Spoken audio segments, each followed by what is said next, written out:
மத்திய அரசின் ஸ்வாமித்வ, கிராமப்புற கணக்கெடுப்பு மற்றும் மேம்படுத்தப்பட்ட தொழில்நுட்பங்கள் மூலம் கிராமப் பகுதிகளின் வரைபடம் தயாரிப்பு திட்டத்தின் கீழ் காணொலி வாயிலாக 65 லட்சம் சொத்து அட்டைகளை பிரதமா வழங்கினார்.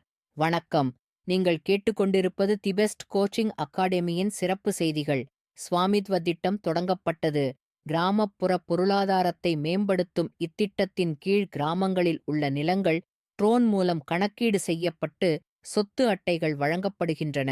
இதுவரை ஸ்வமித்வ திட்டத்தின் கீழ் கிராமங்களில் 2.24 கோடி சொத்து அட்டை வழங்கப்பட்டுள்ளது. இந்திய கடற்படையில் ஐஎன்எஸ் வாக்ஷீர் நீர்மூழ்கிக் கப்பல், ஐஎன்எஸ் சூரத் மற்றும் ஐஎன்எஸ் நீலகிரி P-70A என 3 போர்க்கப்பல்கள் ஒரே நேரத்தில் சேர்க்கப்பட்டன. மும்பையில் உள்ள மசகான் கப்பல் கட்டும் துறைமுகத்தில் இந்த 3 போர்க்கப்பல்களையும் இந்திய பிரதமர் நரேந்திர மோடி நாட்டுக்கு அர்ப்பணித்தார்.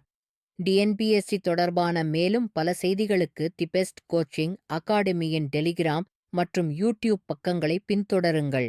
நன்றி.